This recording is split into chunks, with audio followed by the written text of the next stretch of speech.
And this webinar is being recorded, and as part of our anti-oppression series will be made available online. So you really can just sit back and relax. You don't even have to take notes. And, this will be available for you to review over and over again if you need to.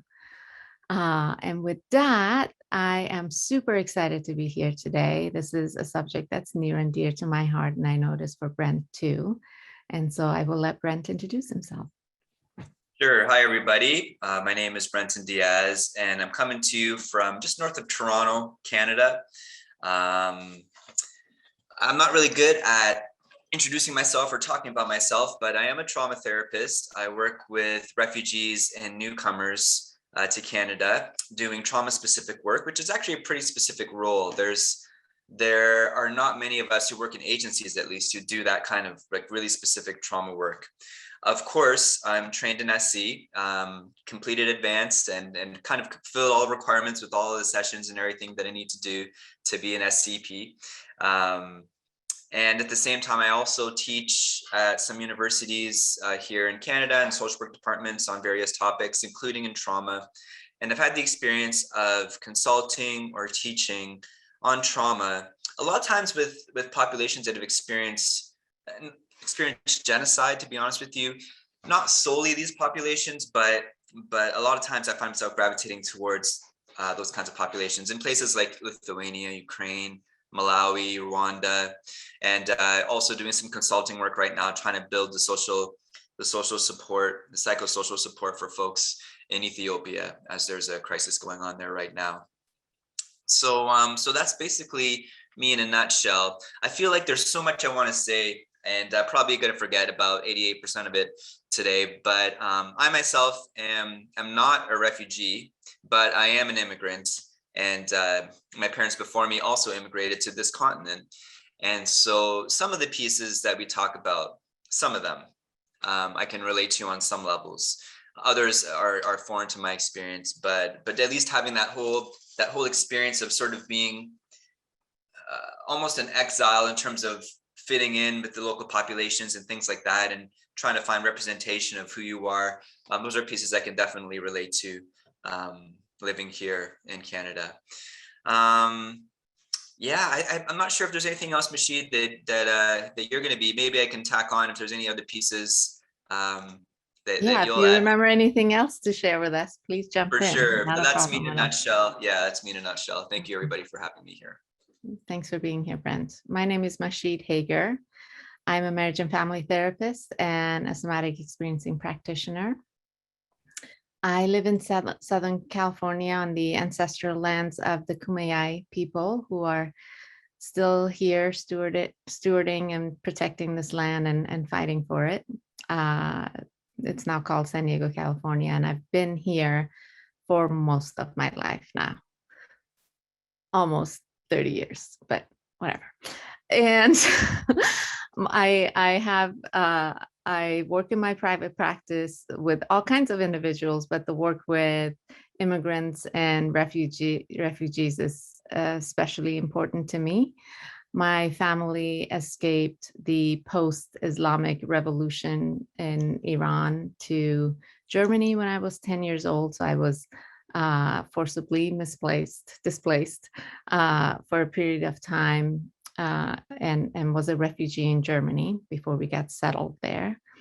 And then I came to the United States as an immigrant on a student visa, and then ended up meeting my husband and having babies and settling here and growing roots here. And now this place is home. And I work with a couple of organizations in town that are mostly self-organized nonprofits, lots of volunteers, and they provide help and resources for newcomers, incoming refugees who are the group I work with most. They're special visa recipients, and we'll go through the definitions a bit more in a bit, but they come in and, a group of volunteers will help them get settled in their apartment and introduce them to the community. And if there's ever, and they know that I'm a trauma therapist, and I sometimes help with that initial ushering in process, but most times I get called when there is some, unresolved issues that need to be worked on. When there's refugees from Afghanistan, I can speak to them in Farsi. We have a different dialect, but we can sort of make it work. And all others are either with the help of a translator or without words. We'll just sit and do movement and do touch and break bread together, and that's part of the work. And that's all I want to share so far. I'm sure stuff will come up as we go through, and I remember things from my own experience that I can share with you. But I also want to acknowledge that this is a huge subject, and by the interest we have received in it, we know how needed it is, and we basically have 90 minutes without Q&A to fit it all in. So we have like really narrowed it down to the essential, and hope that that'll get you started. And we have some resources at the end for you that can help you along further, and maybe we do more of these. Okay, Brent, I'll pass it on to you. Yes, thank you. So just before we kind of get started with some of the introductory pieces, the last thing I just want to mention is that, just like Masheed said, this is it can be a heavy topic. There's also incredible resilience, incredible things that I see in the work every day. I'm inspired by my clients every single day.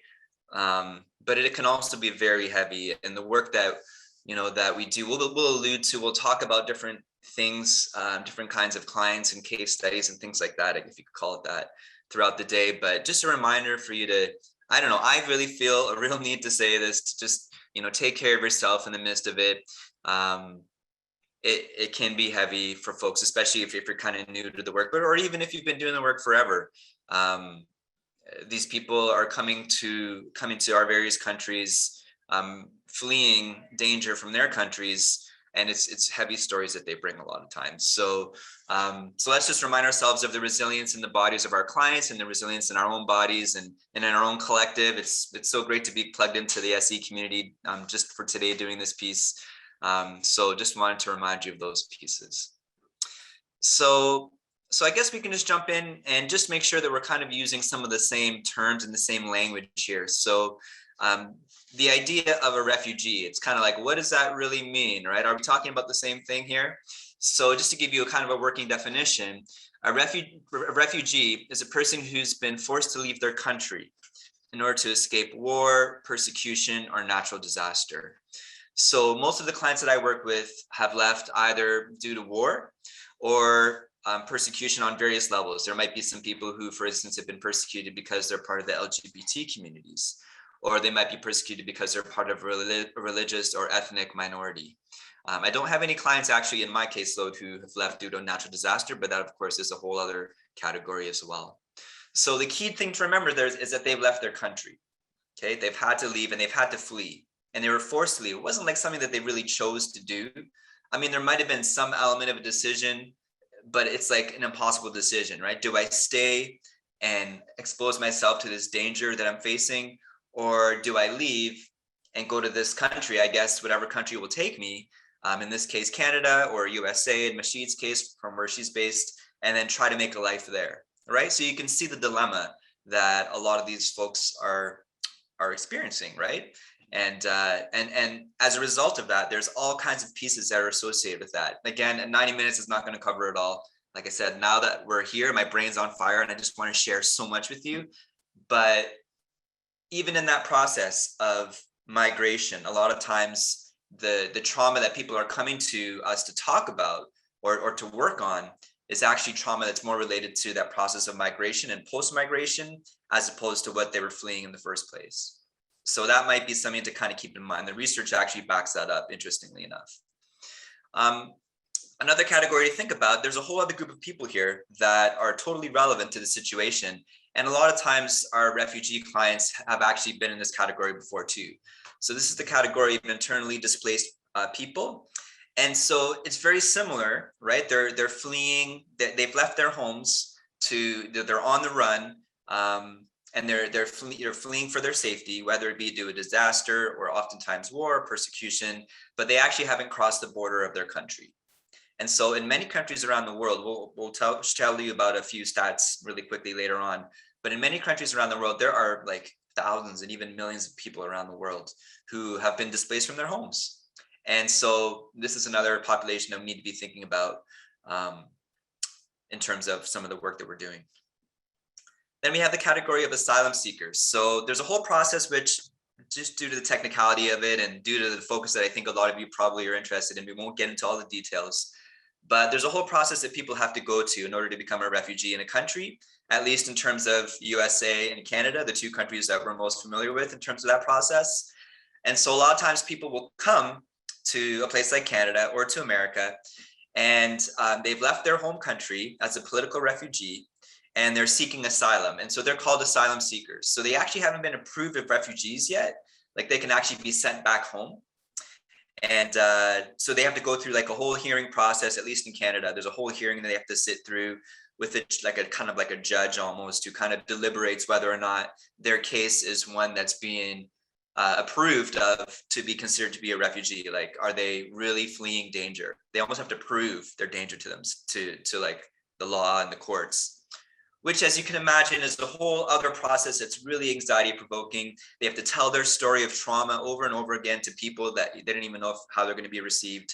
And the consequences are huge. If they tell their story and it's not really accepted, then what do? They get sent back home to this land that they're fleeing, right? So there's all kinds of pieces there to consider. Again, all kinds of richness we can talk about, but that's what an asylum seeker, that's who an asylum seeker is. And just a note, the work that I do, it's mandated by the government in terms of my position, the government of Canada, actually. I am not approved to work with asylum seekers, interestingly enough, right? I can only work with people who have their refugee status or they've immigrated to Canada. So just an interesting little political piece that's kind of thrown in there in the work that I have to do. So Mashid, I'll hand it over to you. Thank you, Brent. Another category of in this population that we work with are immigrants, like me. Immigrants are people who come to a country legally and take up permanent residence. Like in my case, I came to the US applying. I applied from Germany. Technically, I'm an Iranian American immigrant because I was an Iranian citizen. I still had an Iranian passport when I came here. But I applied for a student visa and then came here as a student, and then through marriage became a green card holder and then a citizen. So I would be considered an immigrant. An undocumented immigrant is a foreign-born person who doesn't have legal papers to come or remain in the United States. I don't know if in Canada you have this category of undocumented immigrants. You do as well, yeah. And the third category that I work with are these special immigrant visa folks that come in. These are people that have helped our military overseas in the Middle East. So they've worked with our military as interpreters, translators, guides in mostly Iran and Afghanistan. And we have a deal with them that, you know, when it's time to leave, and it's usually because their cover is blown and they're in danger, that we give them a visa and they can come to the United States. And our deal is that we take in 50 of those special immigrant visas a year at this moment. So who gets to be a refugee? A refugee gets to be a refugee when a government decides that their reason for leaving and seeking refuge is legitimate. If our governments don't do that, they become an undocumented immigrant because they still need to flee for their lives. And so by us not acknowledging them as refugee, it just means we don't give them the title. They're still having to escape their homes. And so who becomes a refugee and who gets the label to be a refugee depends very much on whether our government acknowledges that their reasons for fleeing are legitimate or not. And those kinds of decisions often have to do with they're closely tied with our foreign policy relationships, like which countries we're accepting refugees from and why. I think we're going into some stats here, Brent. Definitely. Yeah. Yeah. So in terms of numbers, what are we talking about here? There are 80 million people approximately who are displaced from their home countries right now across the world. 80 million. So that's a staggering number. Many of them, almost not quite half, about 30 to 34 million of them are actually below the age of 18. So that's a whole other piece to kind of consider, how many young people are involved in this, and children. There's also 45.7 million internally displaced people. And I know I mean, I'm all aboard the SE train here. I know it probably doesn't really help the nervous system much to throw numbers at you, right? So there's only going to be a few more stats here, but if you can just kind of think for a second, like how many lives, obviously 80 million, but 80 million lives are represented in how precious each life is, and the complexity of each life, that whole status that people have, fleeing danger, it's quite staggering. Now, in terms of the top 5 countries where people are coming from these days, you might be able to guess some of them. Places like Syria, Venezuela, Afghanistan, South Sudan, and Myanmar are the top 5 countries right now where people have been fleeing from due to war, genocide, political unrest, all kinds of pieces happening. And one thing you might be surprised to hear about, the top 5 countries that are hosting refugees. You might think, well, yeah, USA, Canada, right? But in fact, Turkey, Colombia, Pakistan, Uganda, and Germany are actually the top 5. So interesting to think about, just in terms of sheer numbers. Yeah, we didn't really have any laws in the books regarding refugees until 1980. So with the 1980 Refugee Act, we committed to taking in a certain number of refugees each year. Before that, again, it was based on these one-off deals with different countries that we had different relationships with. And so we would make a deal with them to take in a number of their citizens as refugees here. In 1980, when we did when the first time that we had laws in the book, we took in 240,000 refugees. I can't find the exact number, but I'm going to bet a lot of those were Iranians, because that was a couple of years after the revolution and the Iran-Iraq war had started. My family escaped in 81. And so my guess is that a majority of the Iranian folks that are in the United States came in with those 240,000. In 1992, so about 12 years later, we took in 132,000 people. Most years since then, we've been somewhere between 70 and 90,000 refugees a year. Even after 9/11, we took in 30,000 refugees from all around the world and the Middle East.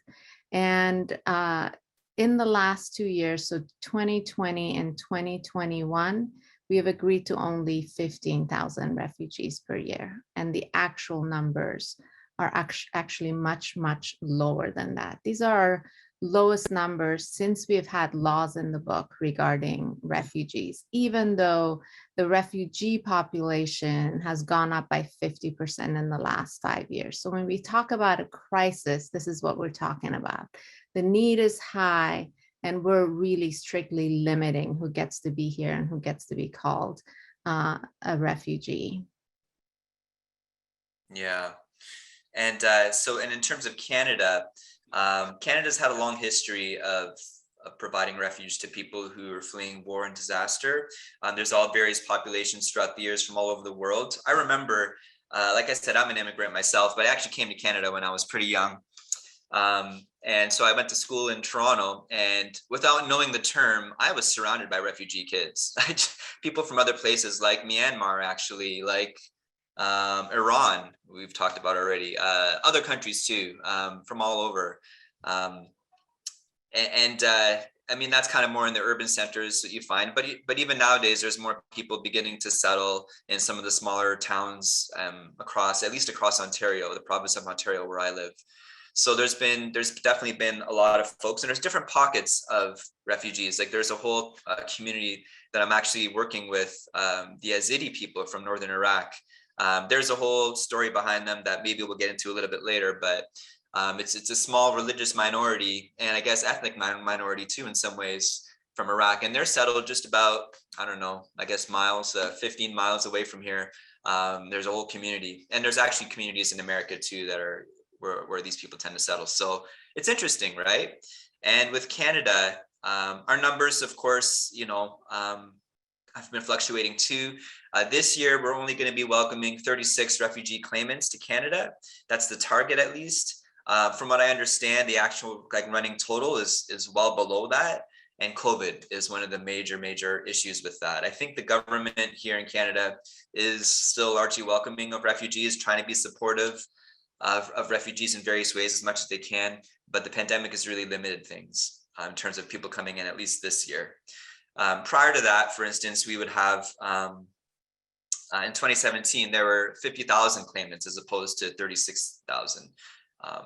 And so you can see the kind of the difference right there. And even just in the first 2 months of 2021, this year, only 655 claims for asylum were made. So people are having a hard time getting here, even though, like Mashid said, there's a lot of concern in terms of people trying to flee. So just to give you an idea of the situation, I'm sure, I mean, there's various countries represented in this community that's gathered here today. We could all probably share different pieces of how our different communities are engaging with this.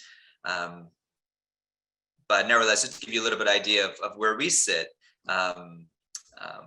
I know for myself that there's obviously, for me to be able to do the work that I do, there are a number of refugees just in our community. And it's mind-blowing. I think it's different worlds that people live in. I think you have the worlds that the quote unquote Canadians live in, right? And then the world of the refugee, and they're not as integrated as I'd like them to be. Nevertheless, that's just my own little soapbox. And that's kind of the situation in Canada right now. Thank you, Brent. I want to quickly, before we get into clinical stuff, touch on to the most common misconceptions about refugees. The number one misconception is that everyone wants to be here. And you can replace here with any westernized country, US, Canada, any European country, and they want to be here because they want more comfort, they want better job. Fact of the matter is, everyone wants to be home. No one wants to leave their home.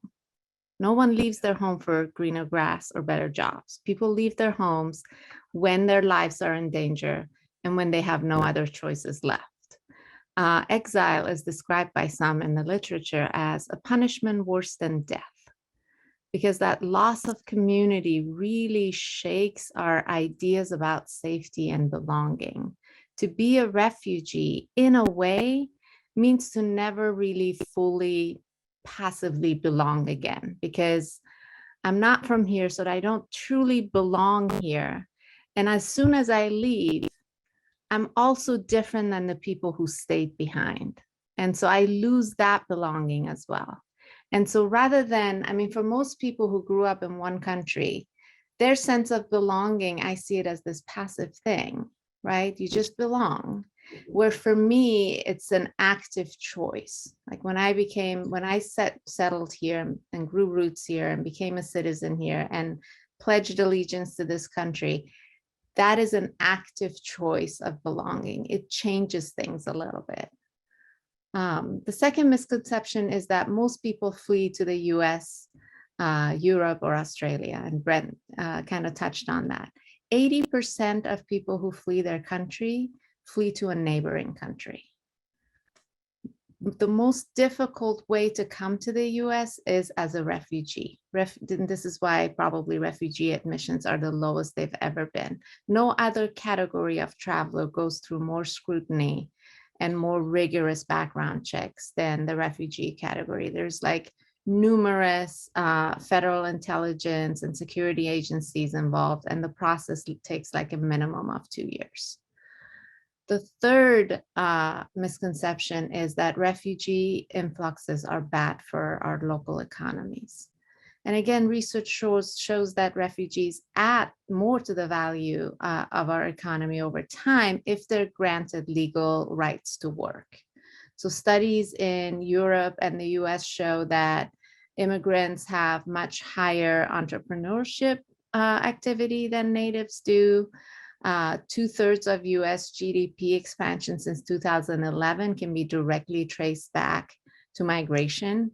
And the same stats seem to be true for Europe as well in the studies that they've done in the recent past. So that's all of the numbers and the statistics. So let's just take a little breath before we go into the clinical stuff, and just land where you are. Maybe let your eyes go around the room before Brent takes us to clinical implications. Just land in your body a little bit more.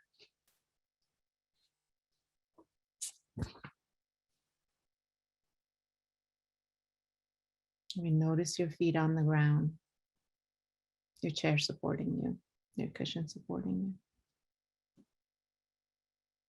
Thanks for being with us.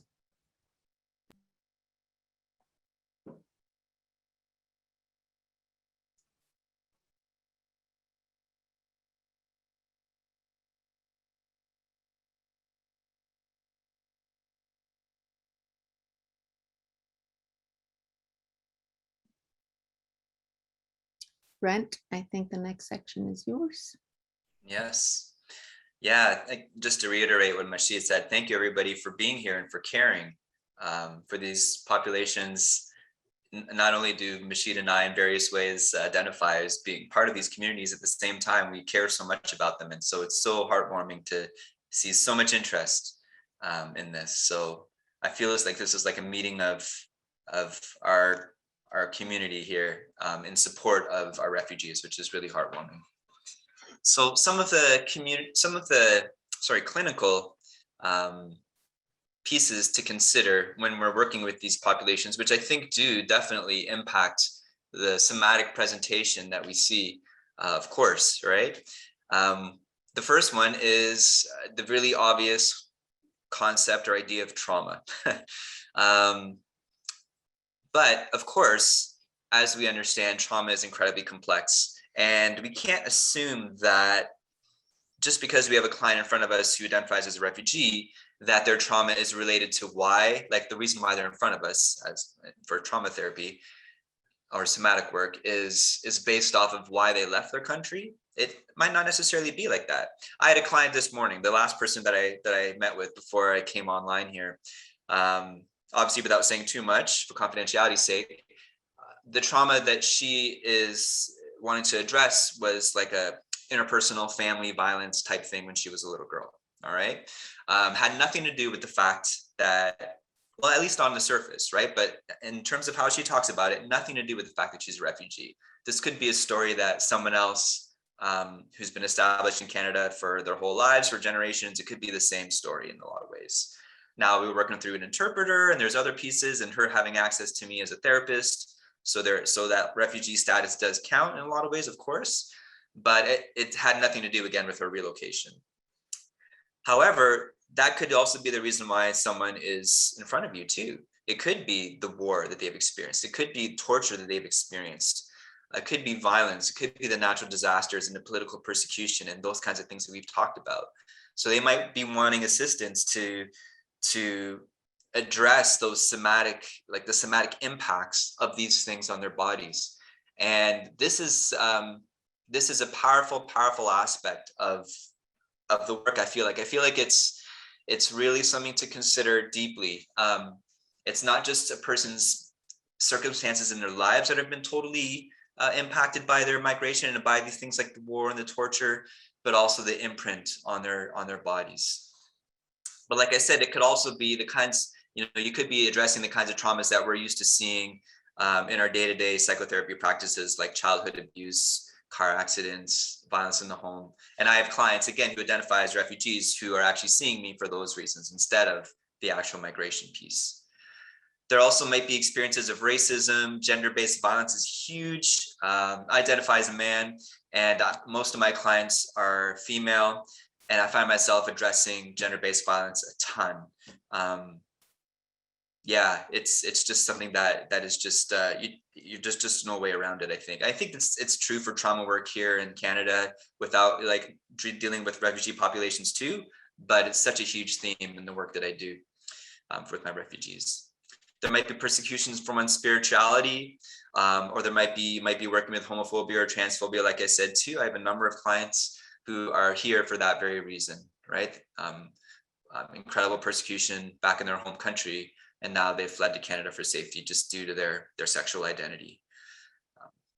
And like I said earlier, you could also look at the idea of migration being a form of trauma. And Meshi touched on this a bit, talking about the feeling of exile and how that, and like the connection, losing connection with local, like with your culture, local populations having a hard time adjusting, loss of income. There's all kinds of pieces which I'll actually get to a little bit later on too, that can also be identified as like the trauma, or at least the piece that's really impacting people.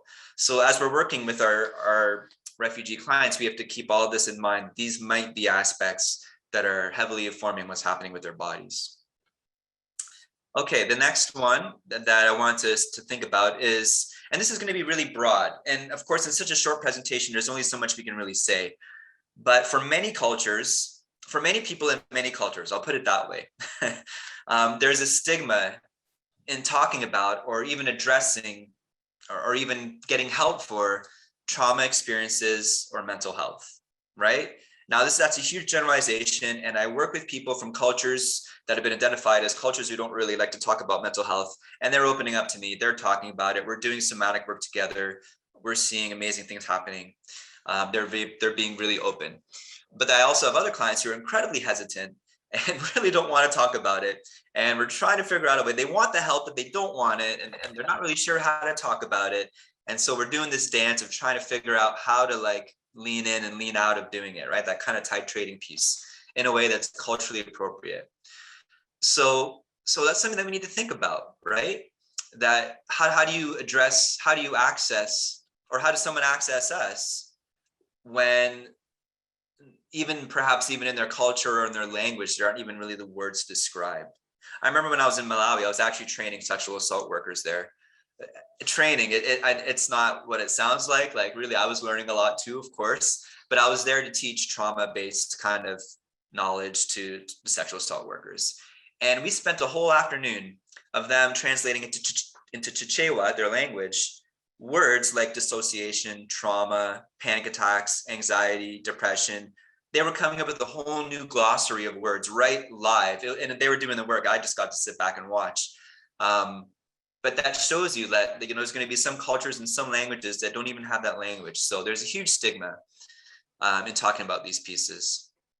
Another thing that I find that a lot of my clients say, and it's really curious, it's really interesting, and in a lot of ways it's true actually, but they're really hesitant to rehash the old wounds. Like they'll say, yes, I'm here to get help. I want to move on in my life, but I don't want to talk about the old stuff. I don't want to deal with the old stuff, right? Because it's just going to open things up again. So I want to be done with it. Like I don't want to talk about it. And so somatic work is such a beautiful way to be able to work with people, to have that to offer them, that a traditional psychotherapist wouldn't have that. Anyways, I'm saying way too much, but she's probably, rolling her eyes or shaking her head at me because I'm so wordy, but I'm so passionate about this stuff. There's so much to talk about. So you have the idea. Stigma is an important piece to consider. There's also isolation. I've kind of been talking a little bit about that as we've gone along. I've kind of disclosed that in a roundabout way that I feel like that for me. I mean, how many people from my culture live in Canada? I'm actually bicultural, and neither culture are represented in Canada really at all. So I can feel that isolation in some ways. However, you can hear me. I can speak English. It's my first language. I can navigate the culture. Find my home country in a lot of ways is similar to Canada. So the adjustment was easy for me in some ways, but yet I still feel that, and I still feel that loss of home.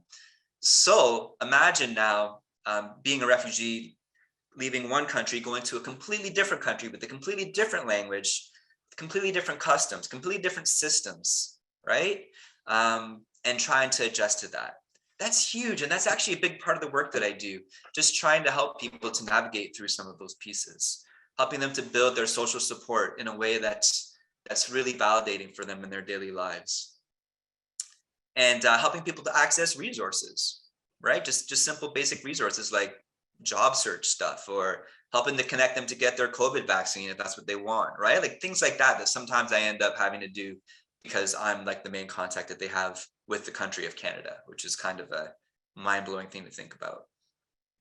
There's also the idea of loss of community, and Mashid talked about this beautifully earlier on too. Some people end up settling in areas or in countries where there isn't really a representative community from their home country. And sometimes they do end up, like I talked about the Yazidi people, sometimes they do end up settling in pockets, but that can sometimes feel unsafe, ironically enough, for the client. They might feel less safe, and even in terms of sharing about their trauma or mental health concerns. I've had that. So, I mean, for most clients, I have to work with an interpreter, right? So the interpreters are obviously coming from the countries where they originated from, right? Especially if it's kind of like a really specific language. I've had the experience, and it's not funny, but it's kind of interesting. I'm kind of smiling about it, of people saying to me, you know what, I'd rather talk in English, and they're just learning English. I'd rather talk in English than have to use an interpreter, because I don't want anybody from my community to hear about the things that I'm talking about, because I don't trust people in my community. Because, you know, if you think about some of the kinds of traumas that people have experienced, it's people from their country, their own community, who's inflicted, you know, violence or torture or persecution on them, right? And so they actually have that desire to want to break away from that community. And so it leads to all kinds of other issues that you can imagine there. So I don't know, Mashid, if there's any pieces you wanted to add to that. Just briefly, I have firsthand experience with this, where we left Iran, arrived in Germany, and there was this, like, we lost our community and our friends and our family members, but there was this, the mistrust you speak of, was palpable. Like, my parents were very, very, very cautious which Iranians they were interacting with and how close we got and how much contact we had because of this very thing, right? When a whole government flips and changes in a country, it's the same countrymen that are doing that. You know, it's not somebody from the outside. And there was definitely a period of time in Iran where you couldn't quite figure out who the good guys and the bad guys were, you know, like, you know, if you had a party, did your neighbor call the cops on you? That, you know, like, that kind of thing took a long time to integrate and process. And slowly, and I'll talk about that later, about ways that you can overcome that mistrust. Yeah, thank you so much for sharing that, Mashid. Like, I really appreciate you sharing your personal pieces to this. You know, I've worked with a number of people. I'm hesitant a bit to name communities, like specific countries where people are coming from, because I don't want to misrepresent communities either, of course. But I'll just say that from various places in the world, various regions in the world, I've worked with people who've experienced like political violence, genocide, you know, different pieces like that. And the clients that I'm working with are saying that they're seeing people from their country who they know from through various ways, because they have that cultural knowledge with them that they could kind of figure this out. But they know that that person that they're seeing on the street, in the community, in a religious setting or wherever, is someone who would have been involved in the kinds of violence, like inflicting the kind of violence that they experienced. So you have, like, on one hand, the kinds of that mistrust and navigating that Mashid talked about, and then you also have other folks who are like saying, hey, I'll just say this one, hey, I've seen an ISIS person walking around the streets of my community in Canada. I've had a client tell me that, and I've actually had more than one client tell me that. And not only that, but other countries too, in other regions of the world. So you can imagine the community and some of the mistrust that might be involved. And even at the same time, you know, I think that we have a sense that connecting with other loved ones or other people in their community would actually be a really helpful thing too. And so there's a balance there that, you know, we try to work with clients, I think. There's another piece too that is maybe just super obvious, but I think we have to name it. And it's just the idea of grief, right? So much of the work that we do is about grief. Circling back to the Yazidi people, they're the people who are being persecuted by ISIS in Iraq, and more than just persecution, it was an act of genocide. You can still say it's happening, actually.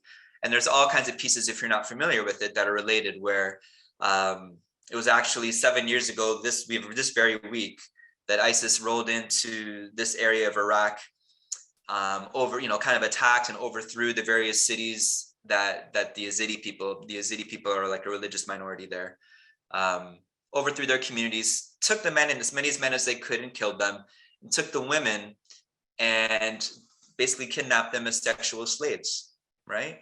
And so, but because of the way the attacks happened, of course, total chaos, war type of a setting, awful stuff. Now we have a lot of the clients here in Canada that I work with are women, and they don't know what happened to their husband. The husband's missing. And in fact, they might have other family members, sisters, aunts, mothers, cousins, friends, like women who are still taken into sexual slavery. They haven't been able to escape yet, but they have no contact. They don't know what's going on. They don't know like what's happened to them. And so that's just one specific community, but you can understand the levels of grief, right? Not only are you grieving the loss of your city, the loss of your old way of life, which, it's so different living here in Canada compared to Northern Iraq, right? Completely different way of living from what I understand. But you're also, of course, grieving the loss of your loved one, but not sure if they're alive or dead, not sure what happened to them, not sure what's happened to your aunt or your sister or your niece, right? You could also, there's other pieces too you can consider: loss of customs and lifestyle, loss of economic or social status. I have a client actually from another country who was a millionaire, basically like the equivalent of a millionaire in her country, her home country. And now she's working sort of, the basic minimum wage jobs and trying to get by. She's had to restart her whole life because her education isn't recognized in Canada the same way, right? So here you have this brilliant person who's professionally trained and everything, and she had to flee her country due to it being unsafe for her, and now having to restart all over again, and basically living in basically poverty level, managing all of that. There's also an interesting piece that I've noticed, and I've had someone actually. I don't know if there's a way to reach you all after. Maybe there's a way for me to look it up during. But there's a book title that was given to me, and I heard the author speak about it. And he talked about, it was so fascinating, the imprint of the lost people, the imprint that they leave on us, right? So if we've lost someone in our lives, and we've all lost people along the way in life, right? They leave an imprint on us, right? You can see a painting probably in the corner. There's a painting that my daughter painted of my grandmother, and my grandmother left a huge imprint on my life, right? Just beautiful, actually. But when you couple that with like the traumatic sort of ending that people, have experienced, a lot of the refugee clients we worked with, it leaves this imprint of like, now what, right? Like what's and how do you then take that imprint and try to fill it with other things? And like I have so many clients basically trying to communicate to me that they feel stuck in their grief because there hasn't been that closure, and that imprint is still there, but they're not sure what to do with it, right? So what a fascinating, but yet really, really painful, right? Really, really terrible, painful way of thinking about the somatic imprint of grief on our lives, right? And in our bodies. So anyways, just another piece. I'm trying to throw out little things for you to think about and integrate into your practice. I'm going to look up the title of that book, and maybe I'll get into the comments for you in a couple minutes here. Thank you, Brent. One of the first sort of hurdles, barriers that our newcomer families face is this lack of language skills wherever they land. Although I will say that in more recent years, especially the younger generation that's coming in is having some English language skills because of the internet, but just how disorienting it is to land in a new culture and not understand the language. I remember on one of my trips back to Germany, we went to Amsterdam for a couple of days. And on the way back to the hotel, we got lost. And now I speak fluent German, I speak fluent English. I'm able to pull over and find somebody who sort of understands me. And I was doing that. This was before smartphones and GPS. So you had to actually pull over and ask somebody where to go next. And they would tell me the street names, go make a right at such and such street, and then make a left at such and such square. but the names were also similar, and the street signs, just by looking at them, I mean, this sense of panic and disorientation was just like, wow. I mean, like, I have resources. I know, I know how to get around. I have my car, I'm safe. I can't imagine what it's like for somebody to come, especially from the Arabic countries where even the alphabet is new, they can't even sound out the words. Everything is new. This can have huge implications when we think of, like, in terms of healthcare. How much miscommunication happens there, how much misdiagnosis can happen there, how much mistreatment can happen there. In terms of employment, like, they're coming here and we have this expectation that they adjust and get a job and become productive members of our society.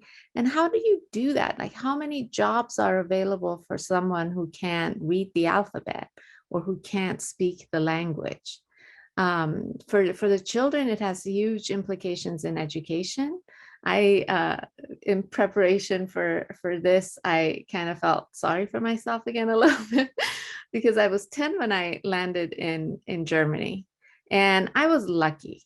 I mean, I was truly a lucky refugee because we had family members there that took us in, and I was enrolled in school within a couple of weeks. But a couple of weeks into being in Germany, I was put in a 5th grade classroom. My school, because Germany had been taking in a lot of refugees, had a 2-hour German language requirement for all incoming newcomers. So 2 hours in the morning, I got my first German lesson. And for 3rd period, I got put into a biology class with a German teacher and all German students. And she's teaching in German. And I'm looking around like, is this a joke? Like, how am I supposed to be doing this? And so I ended up repeating 5th grade and having to work twice as hard to catch up. That's a theme. And it's mind-boggling when you think about it. Just imagine if I flipped into German right now, how disorienting would that be for all of you? Another thing that we can be sure to come in contact with in this category of clients is survivor's guilt. People were left behind. Family members were left behind, often in areas that are still violent and conflict-ridden. People have witnessed violence. They've witnessed horrendous things, and there's this sort of like, why me? Why do I get to be here? Why do I get to escape it? What about everyone else left behind? And so that becomes, at some point in the therapy, it becomes an integral part that needs to be processed and worked through. And also just landing in a new place, in a new culture, and feeling different, like different in any way. For those of us who have identities that have been pushed to the margins wherever we live, we can kind of relate to that. But I remember feeling just alien, having been through what I'd been through, having been through a very violent revolution, having had the experience of war, which is different when your neighbor's bombs can reach your house, right? Like, we are at war, but most of us in the continental USA don't really have a concept of that. But when bombs are reaching your neighborhood every night, that's a very different experience. And so while I had friends at school, I'm a social, outgoing person, and even with the lack of language, I was able to make friends pretty quickly. There's just this sense of, how could you possibly understand me? Even if I spoke your language, even if I explained it to you, how could you possibly relate to me? How is that even a thing? That in and of itself can be very isolating, and further contributing to that shattering of a sense of belonging and a sense of safety within a community. This gap between me and how the rest of the world relates to me or sees me, for our refugee families, this might mean that at some point in their treatment, they have to work with someone who shares some aspect of their experience. You know, maybe they're an immigrant themselves. Maybe they feel different in the majority culture in some way. Maybe they speak the same language, but that sort of connection might be necessary for the, you know, to progress in the treatment.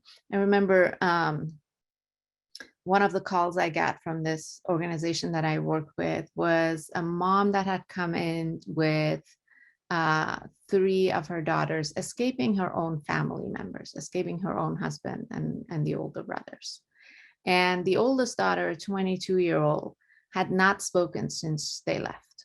So when they made the decision to leave, to where they went through, you know, the process of being at a refugee camp somewhere in the Middle East, and then came here and got settled. And it had been like a month since they'd been here. She had not spoken a word to anyone, just had gone selectively mute. She spoke here and there with her mom. And so I got called in. This was an Afghan family, to go and see what I could do. And honestly, I didn't know what I could do. I didn't know their history. I didn't know what had happened to her. And I went in and greeted them in Farsi, which they understood, and greeted me back in Farsi. Then the mom asked the daughter to come out. I introduced myself and said I was from Iran and that I left Iran after the revolution and the war with Iraq. And that was enough. And we just held hands and sobbed for an hour. I get choked up thinking about it. But that was the shift. She just needed somebody else to reflect some part of her experience.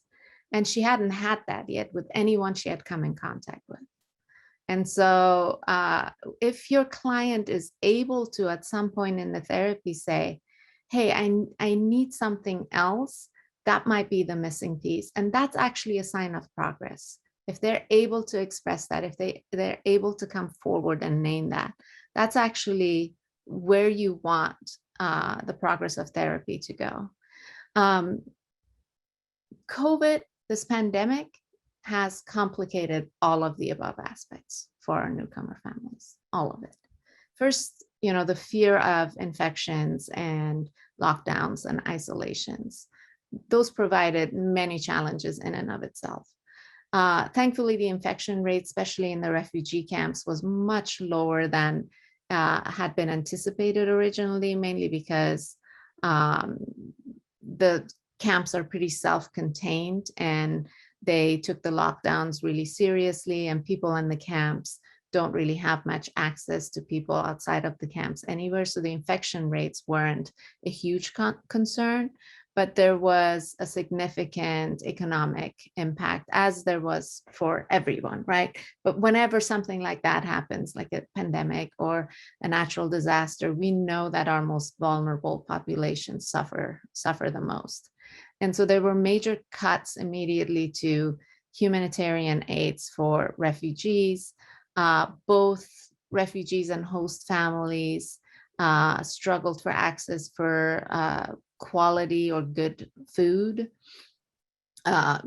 Employment opportunities became very, very, very limited, as they did for everybody else. And so things got really complicated for our refugees. And then unfortunately, some governments took the pandemic to you know, as an excuse to further violate refugee rights, like blocking people from seeking asylum from certain countries and such. Yeah. And then to Brent for the next piece. Mm-hmm. And so now we thought we would move into what I would suspect many of you would be waiting for, and probably if I was watching this would be the part I'd be like, okay, yeah, that stuff is all really important, great background, good job, but now what do we do with this, right? What do we do with all this as somatic experience practitioners, somatic-based workers? I am hearing an echo. I'm not sure if someone needs to mute just to help me not be too distracted. As you can tell, my brain goes really fast when I'm doing this kind of thing. So the least distractions, the best for me. All right, so what are some of the interventions or treatment-based treatment, to use a word that I actually don't like using, but what are the things the strategies that we can use? What are the somatic approaches that we can use to help these various populations with some of the pieces that we've been talking about? Well, one of the things that we can keep in mind that I think is really important is, without generalizing too much, and there's always exceptions to this, but at the same time, it's a trend that I can't ignore. There are a number of refugee people, individuals, as well as cultures that tend to express their symptomology through somatic expressions. And they focus less on the narrative or cognition compared to like more Western cultures, right? Like for some people, it's about the theme of trauma, or they want to get to the meaning behind it, right? But for other people, I have people, telling me, okay, well, I'm having really bad headaches, or I'm feeling a lot of pain in my body, or I feel my heart beating really fast and I can hear it in my ears, right? Like that kind of thing. And that is a trauma symptom that they want to work on. And so some things that we can do about this is we can use our somatic experiencing skills that we have to help the client to be curious about that pain that they might have, or those body sensations that they're experiencing, right? To maybe build some fluency in terms of how they understand these and how they experience them, right? Somatic experiencing, literally. So our work might be to help the client to recognize the trauma-based nature of some of these symptoms. I think that in their heart of hearts, most clients recognize that the somatic experience or the somatic experiences that they're having are actually related to the past trauma that they're wanting to talk about or wanting to deal with. But there are some people who still don't quite understand that connection. So one thing we can do is provide some psychoeducation on some of those pieces, right? While at the same time making sure that we're ruling out like actual medical issues that they need to address through a doctor. And also another piece that I think is really important that I've noticed is just to validate these somatic symptoms. I have had many clients, trying to think, is there a trend? No, they've been across different continents, honestly, who talk to me about these symptoms, and they ask me like, am I going crazy? Is there something like really, really wrong with me? Should I be really concerned about my health and what's going on with my body here? And, we talk about it, we rule out other things, accessing help from the medical field and realizing, okay, this stuff is trauma stuff. All right. And so right there, I can validate that. And again, help the person to recognize that these symptoms are actually an aspect or an impact of the trauma. And like I said, kind of explain how this works all together. And that kind of leads me to another point. Psychoeducation about the somatic impact of trauma, but doing this in language is not pathologizing, because like I said earlier, there's actually a lot of stigma when it comes to, for many different people from around the world, talking about mental health, talking about trauma, talking about these various pieces, sexual violence, right? And so one thing we can do is we can help the client to understand how trauma impacts their bodies, but doing it from the frame point of resiliency, which again is another beautiful way that somatic experiencing really fits in. And I don't know. I'll just say this: when I started somatic experiencing training, I was actually one of the most critical or hesitant people into training. Like, is this stuff really real? And so I come at it with that history in the back of my mind, not wanting to sound like I'm just trying to sell a somatic experiencing to you.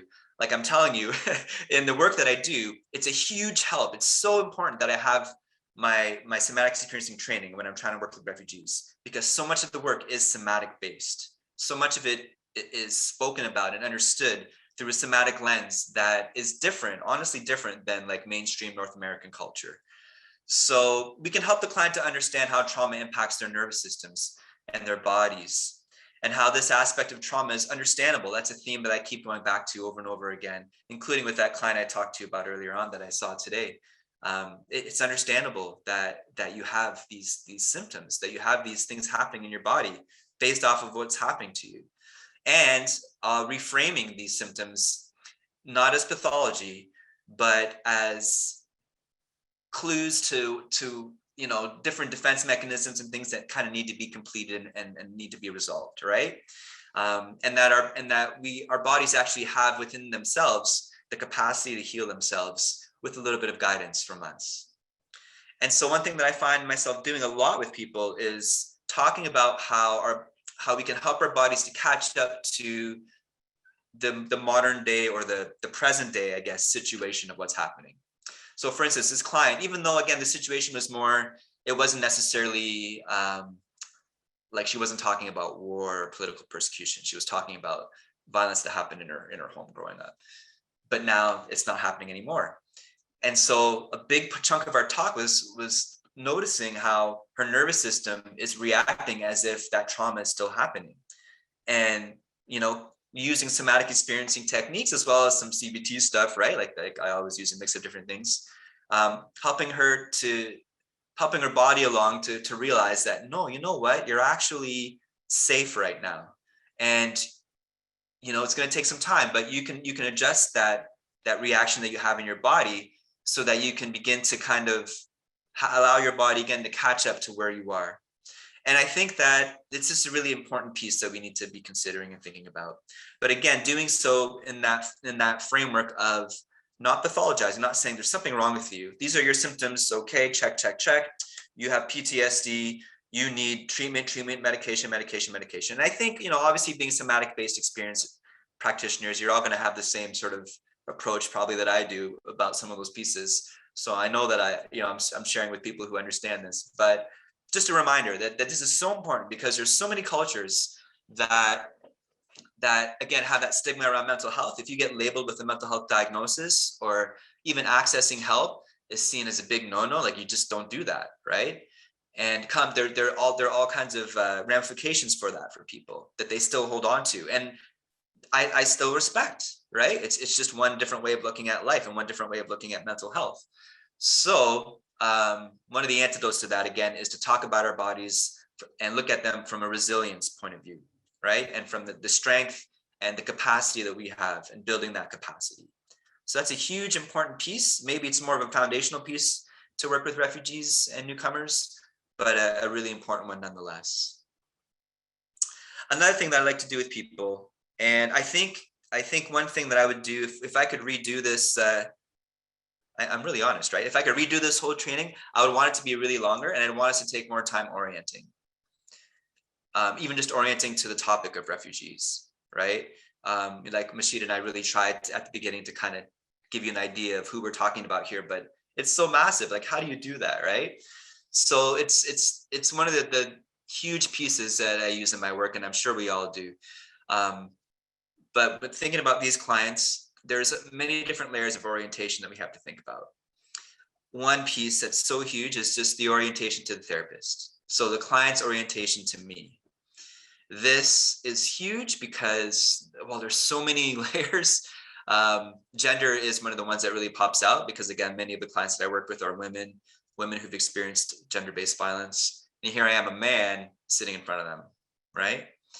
There are pieces around me that need to orient to in terms of my role as a therapist. A lot of them call me doctor. I don't have a PhD, and I'm not a medical doctor, not even in the medical field. I'm a psychotherapist trained as a social worker, right? And so they have to kind of orient to me and kind of figure out what my role is, and I have to figure that out for them too. They have to orient to the impression they might have of what my ethnicity is and what my understanding of their culture may or may not be. And not only that, but also my status in Canada, right? There's all kinds of different pieces that need to kind of occur in that moment, which we would do with any client, I understand, but I'm just saying that for refugees and newcomers to Canada, or newcomers to North America, I guess, newcomers to any country, there'll be different layers to consider.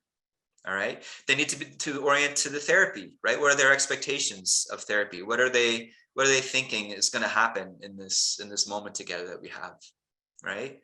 Of course, we have to orient to SC. We have to even orient to the whole idea of, okay, you thought we were going to talk about your trauma. You thought we were going to talk about, what happened in those terrible homes in ISIS, or what happened during the war, or what happened during the revolution, or, but no, we don't even necessarily need to talk about those things. Let's approach your work from a body-based point of view, because that's the kind of symptoms that you're talking to me about. So we need to do some orienting to that. Of course, there's the whole level of orienting to the environment, especially if they're really new to coming to Canada, in my case, right? orienting to just all the different things that they have to think about, right? Getting their kids to school, understanding how to navigate even where the grocery stores are, things like that sometimes actually fall on us in terms of the pieces that we do. And then, of course, there is that piece of orienting to themselves and to the somatic symptoms.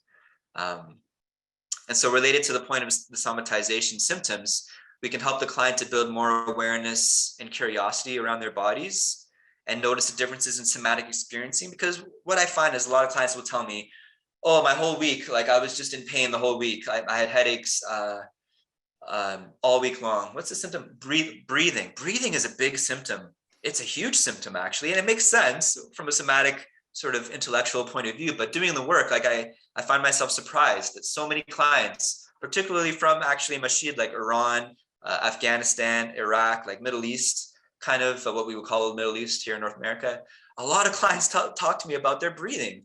And so they'll tell me all week long, I've had a hard time breathing. It's just been terrible. I haven't been able to breathe. I've had headaches. I've been in so much pain. And part of what I can do is I can help them to notice that, well, there's actually differences. There's actually like a rhythm that's happening here. And that the times of intense breathing difficulties are happening at certain points in their days or in their weeks. And that there's other times where if they were to check in with themselves, they would realize, no, actually, I'm okay. I'm okay when I'm at the park with my children. I'm okay when I'm going for a walk. I'm okay when I'm making dinner. Like I'm thinking of particular clients I have. I'm thinking of one in particular who's a mother, right? So that's why some of these examples are some of the roles that she takes on in her home. Yeah, so really, really interesting to think about. And just in terms of these kinds of pieces, like orienting to the body, but in a way that's really building that awareness. Because I think people really have a rich language around their bodies, and they have a really rich sort of experience of what they're feeling inside. But at the same time, they might not really be noticing the counter vortex type times, right? And of course, as we know in SE, beginning to notice some of those pieces and building that experience is such a huge part of the work that we do. Yeah. Yeah, please jump in. Yeah. This leads me very nicely into our next section, which is about neuroception, this idea of, and there's been a couple of recent chats in the chat box about this idea of safety. How do you feel safe if your body has been conditioned to detect threat? And neuroception, for those who are new to SE or polyvagal theory, is a term coined by Dr. Stephen Porges. And neuroception is, in its basic form, is our nervous system's perception of safety or threat. And depending on our conditioning, it can lose its fine-tunement to detect threat a lot if you've been under threat a lot. And neuroception kind of functions, it's underneath everything, informing our actions and our behaviors and our feelings, because it's running all the time. Second to second, neuroception is figuring out whether we're safe or whether we're under threat. And it does this at different levels. And so an exercise I like to do, which I learned recently from Deb Dana herself, is this fine-tuning, refine-tuning of neuroception, because neuroception runs on 3 different channels or levels. One is the body, as Brent was saying. How do you know what are the safety and threat signals from your body? Like when my heart starts racing, that's a signal of threat.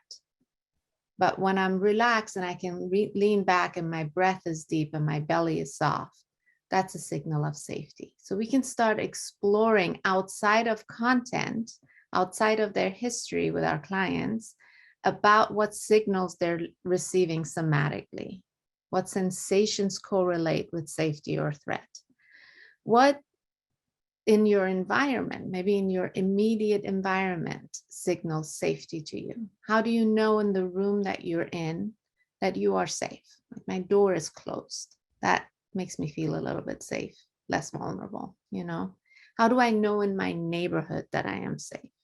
Well, there's people that look like me in this neighborhood. That feels good, you know? And how do I know if the environment is suddenly not safe? Maybe a loud sound, maybe some smoke in the distance. So those kinds of things we can like totally fine tune. In addition to relationships, like how do we know, as we've mentioned now a couple of times, a lot of times the harm done to this particular population is at the hands of other humans. And so there can be sort of this mistrust, right? Everyone is bad. How do I know in relationship that this is a safe relationship? What signals do I have to receive from someone else across from me that suggests to me that they're safe or that they're dangerous?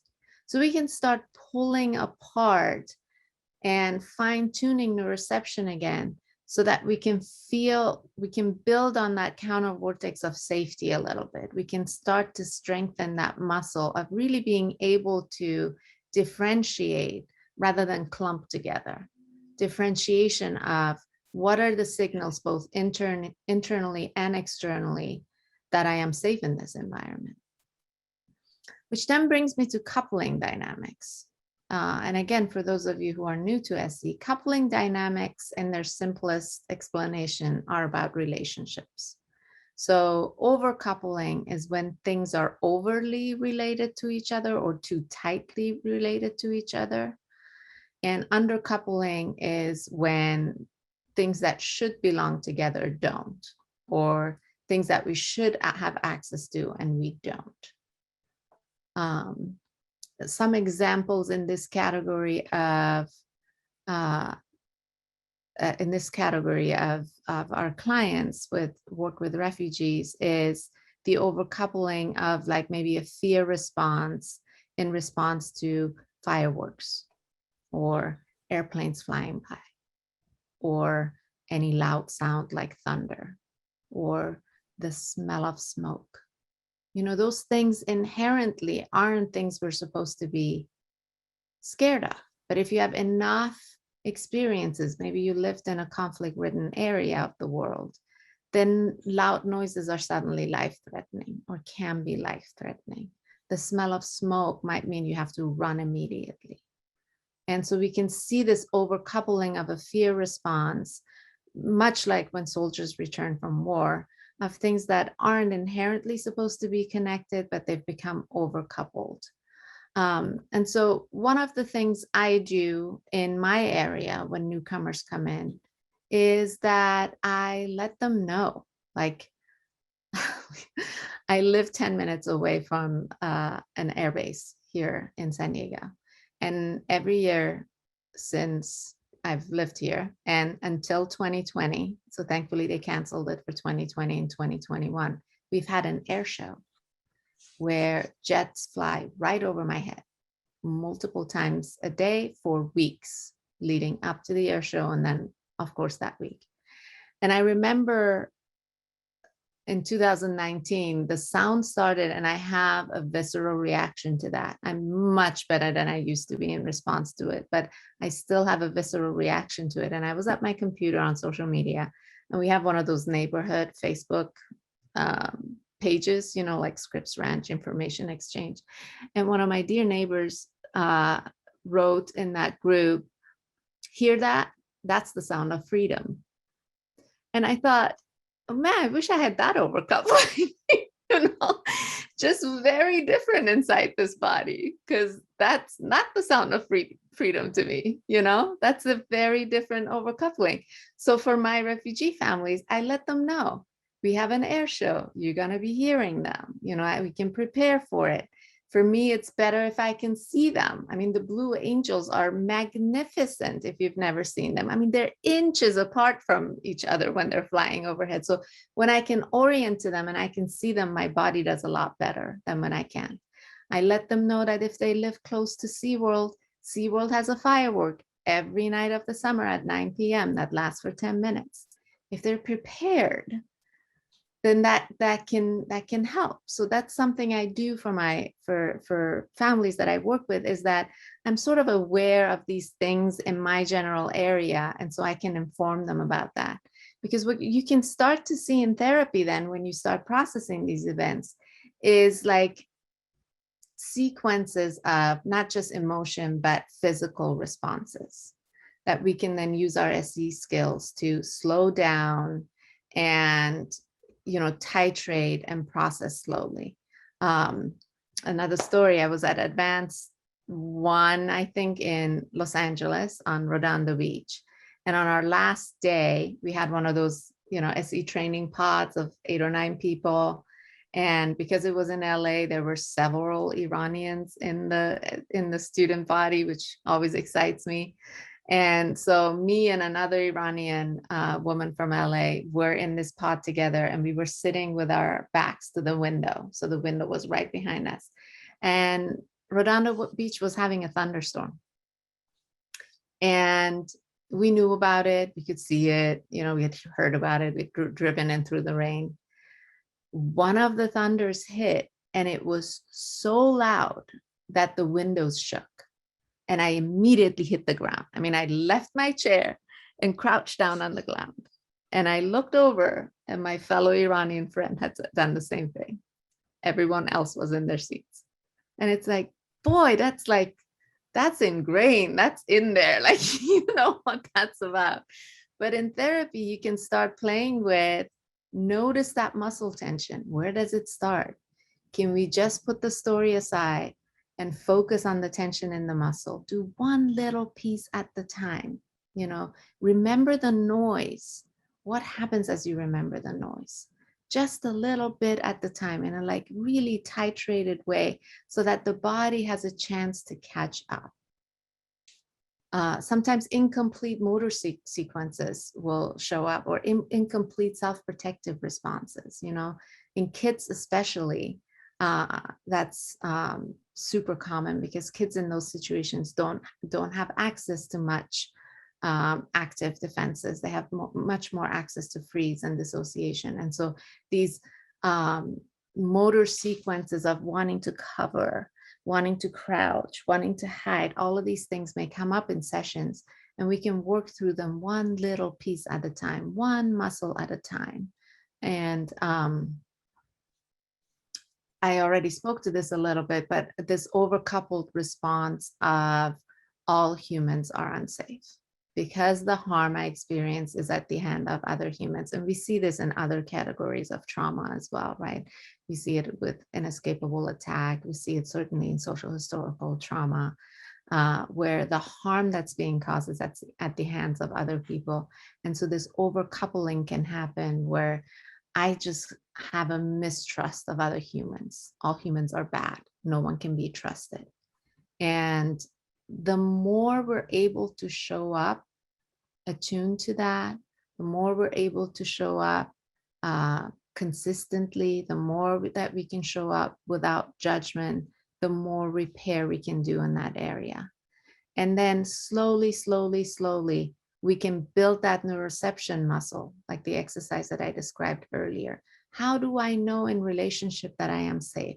How do I know in this therapeutic relationship that I am safe? Is this working for you? How do you know I'm a safe person? And then we build on that, and I focus on relative safety first, because this idea that we can 100% be safe, we can talk ourselves into it, but our body doesn't believe it. Not really, especially not if we have this kind of conditioning, or we have, we live in a body that's marginalized in our society. There is no such thing of 100% safe. So I focus on relative safety. Who is relatively safe in your environment? Who can you go to that you trust when you're having a really hard time? And then we build on that.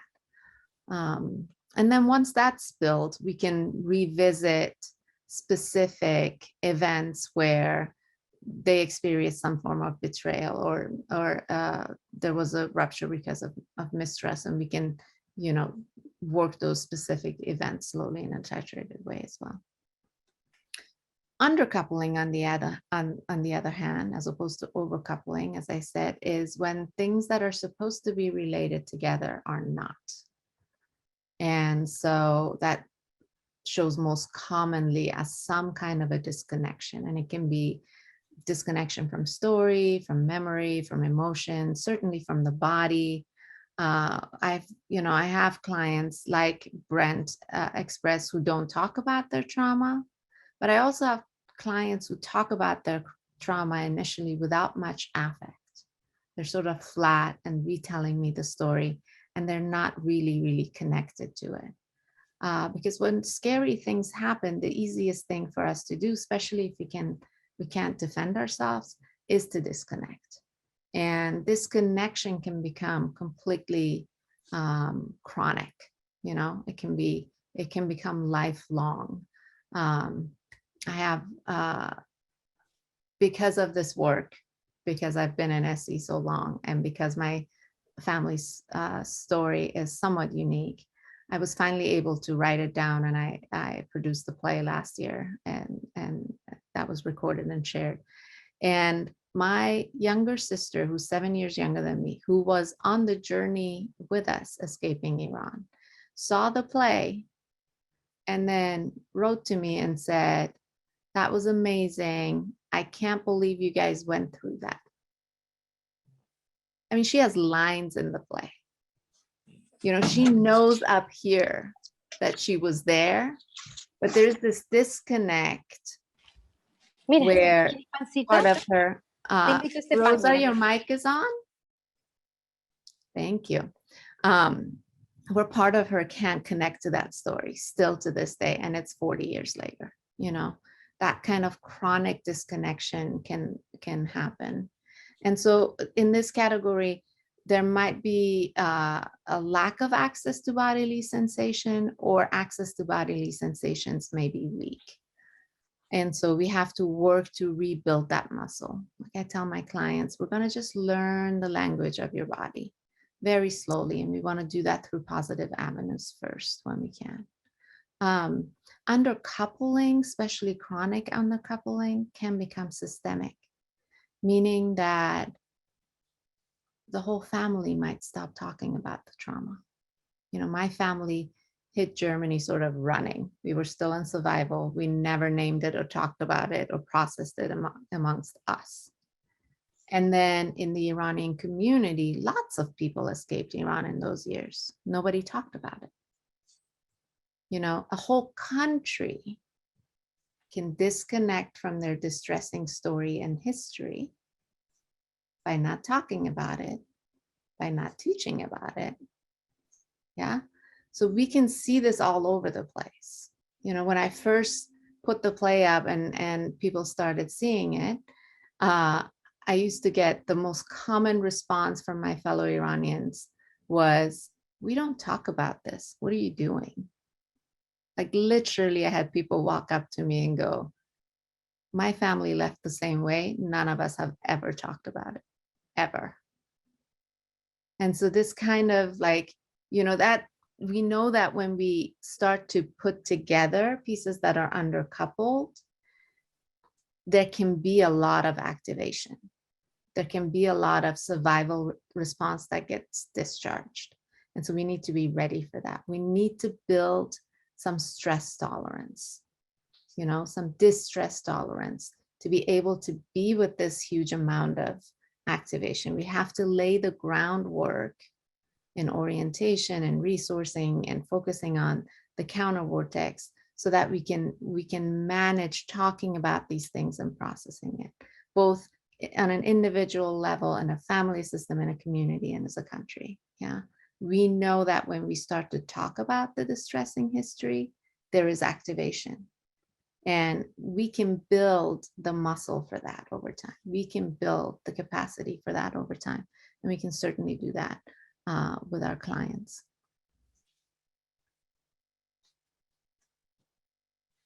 Great. Just sorry. No, go ahead.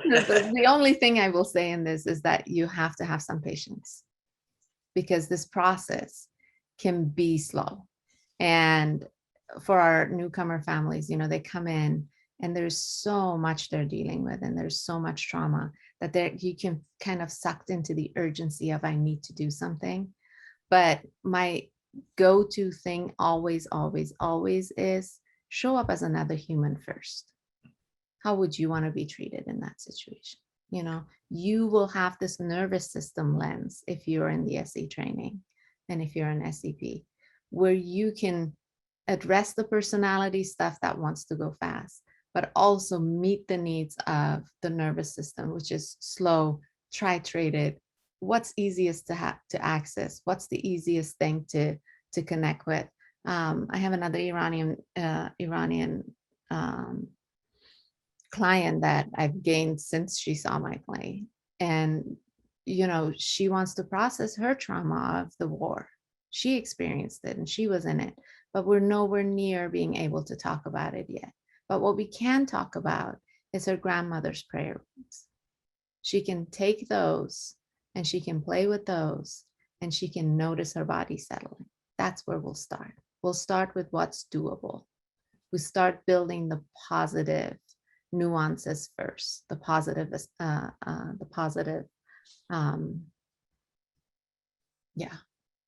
avenues first.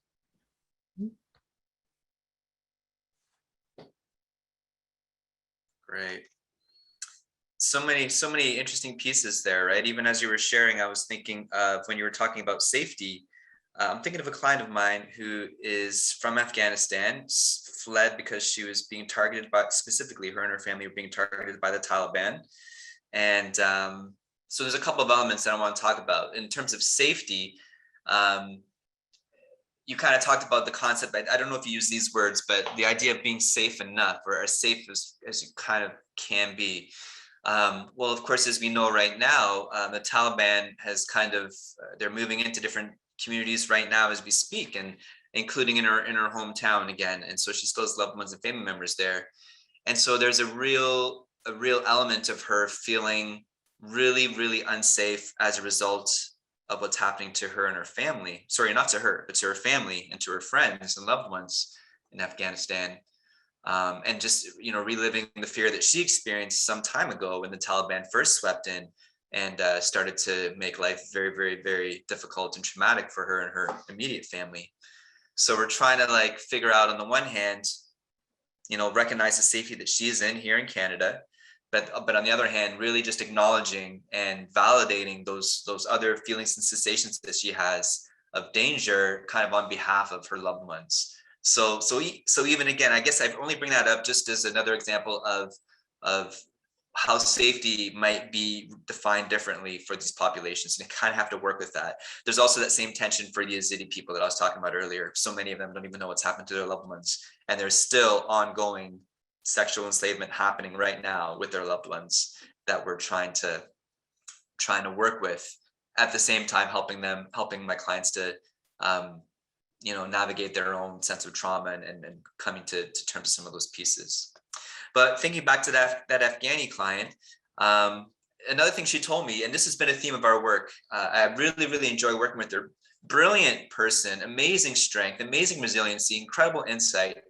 But her go-to is always, well, I will be better as long as my family is better. She particularly has a son who's having some severe mental health issues, distinct related, well, that's what we would call it in Canada. I'll be careful with how I label this, but he was also really impacted by what happened to the family in Afghanistan. And so there's an imprint there, and they're working through it, but when he's having a bad day, it causes her to have a really bad day, right? And she just wants her son's life to be better. She wants him to thrive. And then when he's having a good day, she's like, oh, I'm great. I don't have anything to talk about today. Everything's good. We're good. That's it. Now, of course, we've built more awareness since then with her, and she can recognize her own pieces more now. But I do find that there's a lot of folks who really do connect trauma in that more communal level. And I think it's something that we need to recognize more. I think in SC, we've done a really good job beginning to look at some of these pieces, especially in the last year or so. But I think that there's a lot of cultures that understand trauma and suffering and just wellness even through this lens of communal pieces, right? And particularly in looking at the children in the next generation. So one thing we were kind of thinking of is to work with a client like this. And I think if you're working particularly with mothers, but really with many refugee clients, doesn't matter the role they play or the gender that they are or whatever, you you will find that a lot of them are really concerned about that next generation and really just wanting the best for their children, of course, right?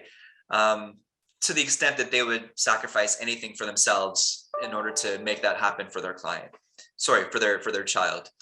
So one thing we thought you could do with this is you could work in the image channel, right, of CyBAM. If you remember back to your, it might have been beginning 2, at least I think that's what it was for me, training, the CyBAM, so the image channel. So you could pendulate between the trauma vortex, so all the concerns, all the fears, all of that trauma stuff, and kind of pendulate towards the counter vortex of the hopes and the dreams and the resources and the vision of the kind of life that they want their child to have, right? And building awareness of that resiliency through building the awareness of that counter vortex, right? And at the same time, another really important piece that I do with people, and I found this really helpful, I've had really good feedback actually from my Ethiopian clients from Tigray region in northern Ethiopia. When we refer to, this is a part of people, or sorry, a people group that's had, you know, lots of violence and issues, and so lots of resiliency over the generations, right? Just all kinds of stuff that their people have had to endure. An ancient culture that predates many of the cultures that maybe are even represented on our call here.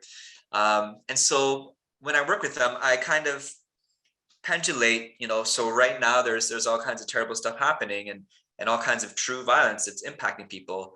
But can we look back and look at the traditions, the past generations, maybe their faith, the culture of resilience that's been built up, the incredible community that they have, and even the good memories that they would have had from the past. And can we kind of pendulate towards those, build some of that experience so that when they are sort of being driven back into that, to looking at things from the trauma point of view, they realize that they have more resiliency and resources to address that and to meet that than what they maybe noticed. It's been a powerful piece. I can't overstress it enough, at least for that particular population, definitely. Some of the other populations too, but for many of the Tigray people I've worked with, we've talked about that tradition that they have and their survival and like the amazing resilience. And you can visibly see them just kind of coming into that and like, oh yeah, the chest comes out, you know, the head starts bobbing, they start, you know, the shoulders go back and they start like, yeah, you know what, our people have endured this kind of thing before and we will get through this again, and I can draw strength from that. Also, just another really basic piece. Remember all those pieces we talked about earlier, just getting settled into a new country, things like housing, things like getting the asylum status figured out, employment. I've had to help people figure out employment pieces, access to medical care. Honestly and truly, getting a lot of these pieces resolved helps people with their trauma symptoms. A lot of times, like here we are with our fancy trainings and our, you know, our intense skills and our theories and stuff. And really what they need, some people, this is just experience that I've had, the best thing that actually helped them was just getting a job. And so I have a client who she's actually from Iran originally, and seeing me based off of some of the pieces that she experienced as part of the revolution, but also experienced sexual violence just as a young woman living in Iran, and having all kinds of tough symptoms. And so we were trying to do work. She really found that her symptoms were kind of leaning towards more like OCD type. And this is how she labels them: OCD type symptoms with like checking, making sure she was safe, all kinds of different pieces. And she was living with a couple, and it just wasn't really going well. She was feeling really, really nervous and anxious, hypervigilant. And turned out that she had to find housing because the place they were living was getting sold. And so she had to find a new place to live. So on her own, by the way, I didn't actually help her with this as much. I mean, I helped to connect her to resources, but she actually ended up doing it all by herself, which is amazing. But she ended up finding a place, her own place, by herself. She ended up finding a job because when I first started seeing her, she didn't have a job, but she was able to find a job. And now when we talk, it's like she's just become so settled. Now, it doesn't mean that the past trauma has gone away. She has that sexual violence and the revolution traumas that she still, deals with, but the symptoms are much more bearable for her, and she has so much more strength to be able to meet them. She's not feeling overwhelmed or in that sort of trauma vortex all the time, but she's much more able to to rest in that counter vortex. And it's amazing to talk to her. She's smiling, she's laughing, she's she's able to kind of meet the challenges and talk herself through them. And honestly, I really didn't do that much. She did it all. So it's just another really story of how sometimes just helping to connect people with some of these basic needs can actually really help a lot. I know it's like triphasic trauma model 101, but it does, and Maslow's hierarchy, I've seen someone has just posted there. But it can help. It's not the end all and be all, of course, right? We recognize that. But again, for populations, for people who are trying to just get used to life, like getting oriented to life in a new country, sometimes when some of those tasks are achieved, that orientation happens and they're able to kind of settle in and be okay. And we can be a witness to that. And we can be a help along with that and just pointing that out for them too in the roles that we play. As we're coming to a close of this presentation, I feel compelled, both as a former displaced child and also because I live in a border town, to name the children. There is currently 33 to 34 million displaced children around the world. And while the detained numbers are not clear, we know that roughly 100 plus countries detain children upon arrival when they're seeking refuge. And they all have, they're so vulnerable because oftentimes they are unaccompanied, and that leaves them vulnerable for more violence and trauma and exploitation. Even when they are accompanied, their needs are not really being met because of issues around relocation and the basic needs that Brent discussed. And the parents are dealing with their own trauma. So I put that in there, and Brent and I looked at it and we're like, that's a whole workshop in and of itself. So yeah, I'm not going to do it justice in just a couple of minutes, but I couldn't go without naming the children. The other thing I want to feel compelled to name is that, like, we gave you a bunch of fancy, therapeutic tools, a bunch of SC2 tools and interventions, but that aspect of, like, how important our sense of safety, belonging, and dignity doesn't get emphasized enough. One of the reasons I love working with this organization that I work with is that they really get that piece. None of them are therapists, but on their website, it's just a bunch of volunteers who, the organizer says, okay, we have a family coming in, they have 4 children, these are their ages, boys and girls. And then the community meets their basic needs. We move in furniture from the warehouse to their apartment, and we fill their fridge with food so that when they come, they don't have anything to worry about for at least a few days. And there's very strict guidelines about what you can donate to our refugee families. If it doesn't belong in your house because it's old or dirty or damaged, it doesn't belong in a refugee's home. Like, those little things really matter. How we receive people really matters. And it has long-term effect, not just on this family, but into generations to come. So I just want to leave you with that, these are our fellow brothers and sisters, and they need our help. And the best thing we can do, even without therapeutic tools, is to just be human with them and express, and honor their dignity and respect them. Totally. Yeah. Okay, shall we move to Q&A? Look at that, we're right on time.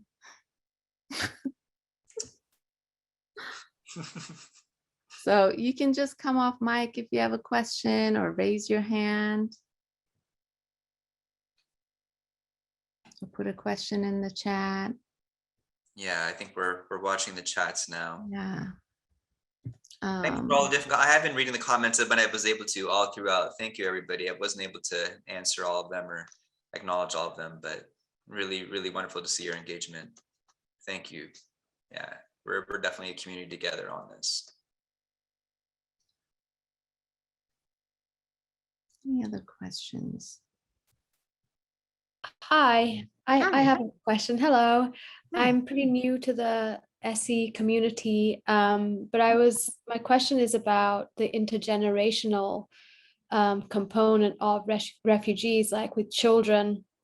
as not only are they coming to a new country, but they're now they're adapting maybe to the new culture in a different rate than their parents, and different values are being ingested. And I was wondering if you could speak about that, because I think that's another layer of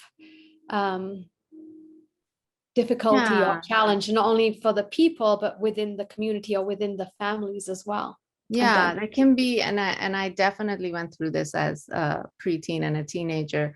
This, well, didn't we leave all of that behind? Why are you trying to get me to be more that way? Didn't you bring me to a new place? And it took a long time to find my own resources in my roots. And so that's probably a place I would start with children is, okay, so you don't like these customs or rules or expectations or whatever. What do you like, about your culture or your country? What do you miss? How can we tap into connection to that? I basically stopped speaking Farsi for years, and I had only German friends, and that was a survival skill in and of itself, right? And it wasn't until I was a teenager and a new girl came to school, and she was Persian and she had pop music.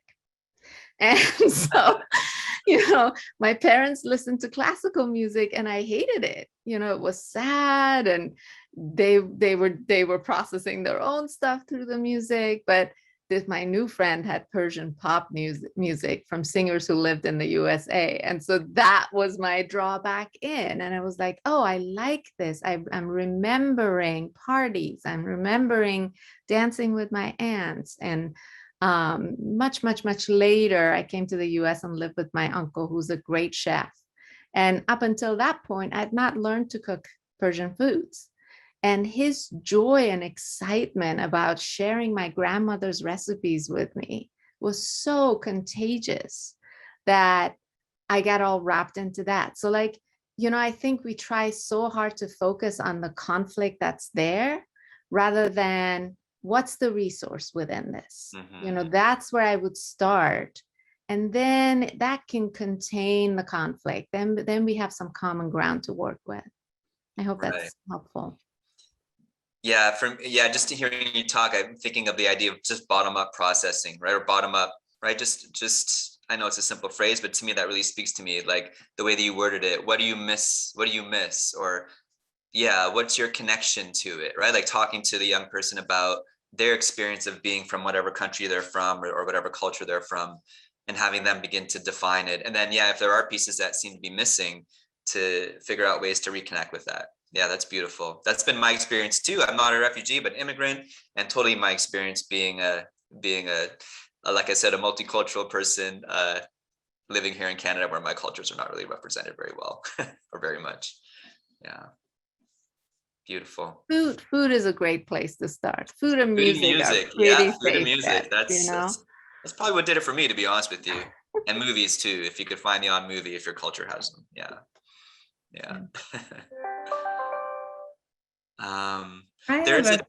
Sorry, go ahead, Rebecca. Sorry. Right. Hi, my name is Rebecca.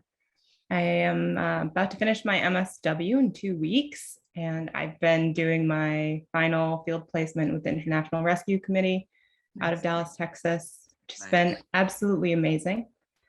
And one of the things that I'm reflecting on towards the end of my studies here is a bit about access. And in our agency, the mental health program was relatively new.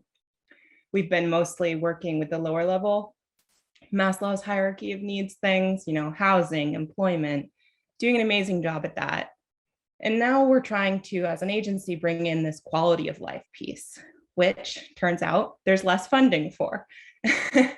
So it has got me thinking. I finished my SE training last year, and it was a huge tool for me. And I luckily had a lot of flexibility in this internship to use the tools that I had.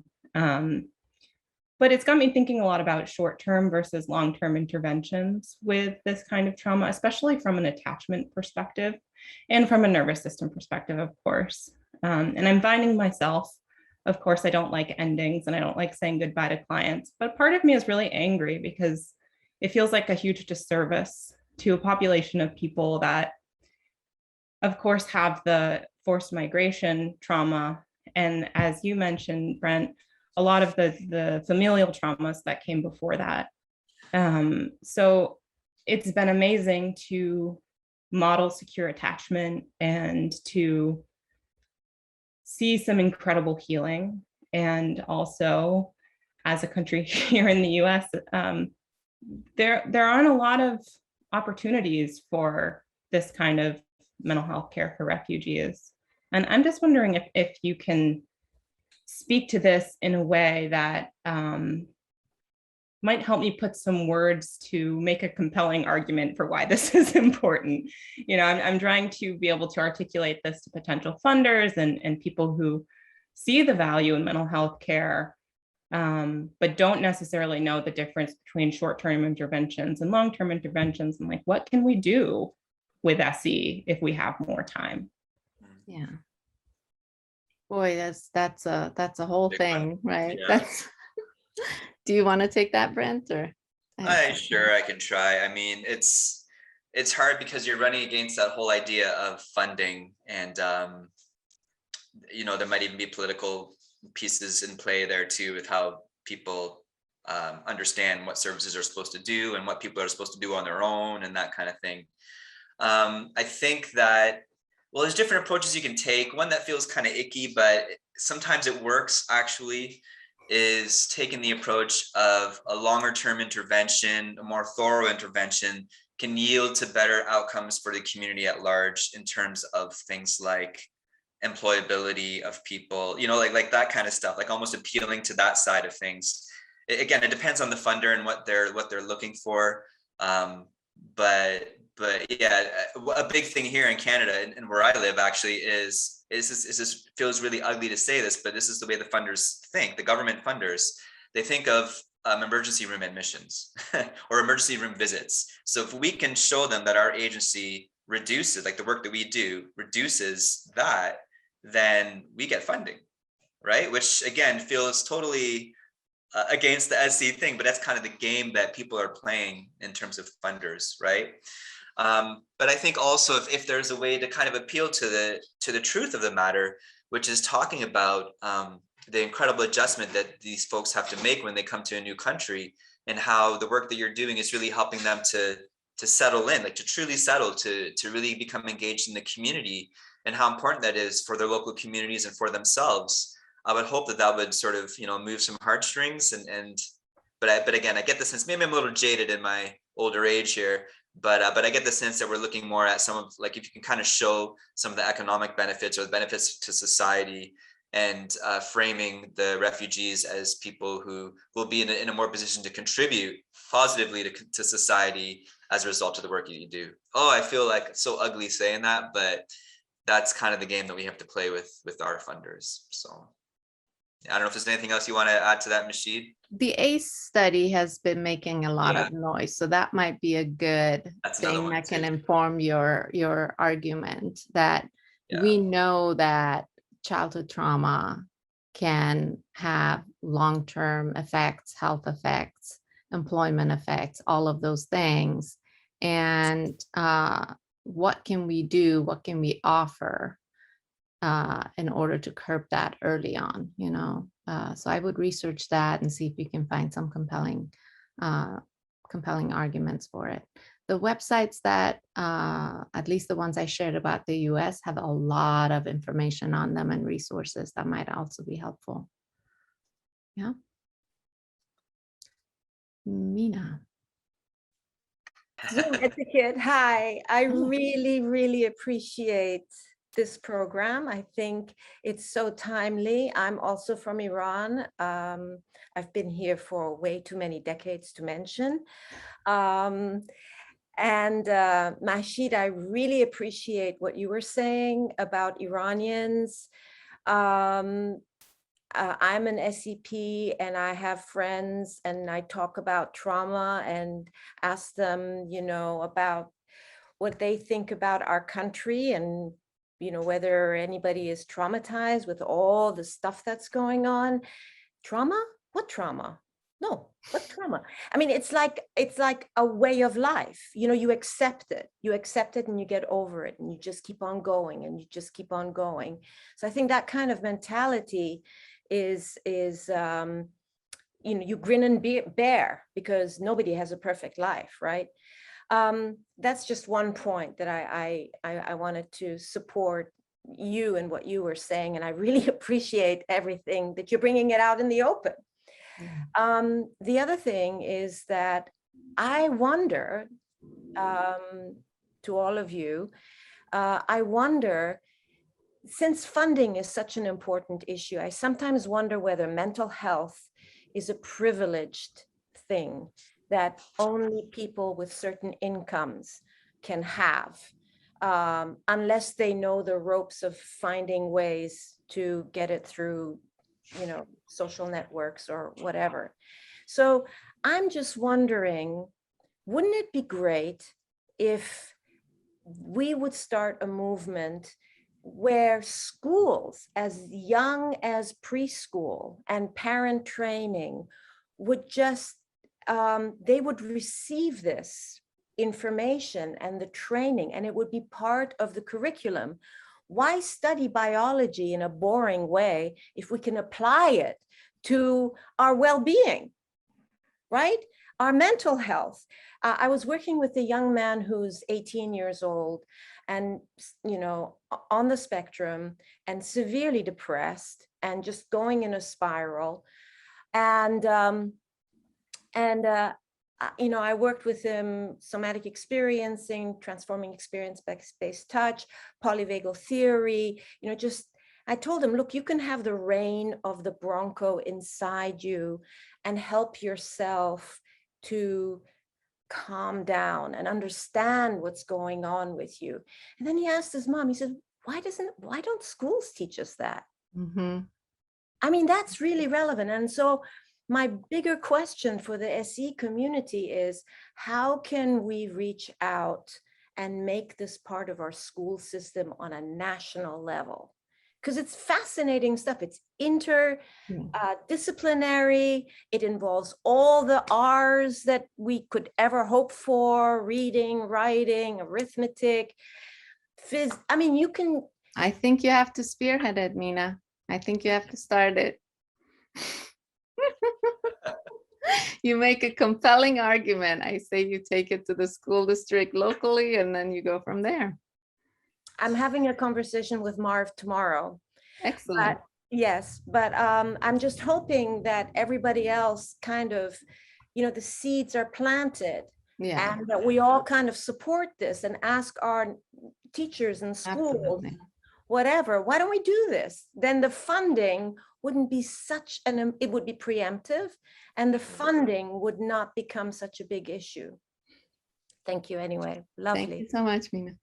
Yeah, there's definitely hope for that. And I know in my part of Canada, here in Ontario, a lot of public schools, they teach grounding strategies to children. They teach kind of the basics of brain, brain stuff, and just in terms of development and so, it's there's a lot of hope there, definitely keep that idea up and pursue it. And maybe even you can contact, I know for just the York Region School of Board of Education, I'll put it in there.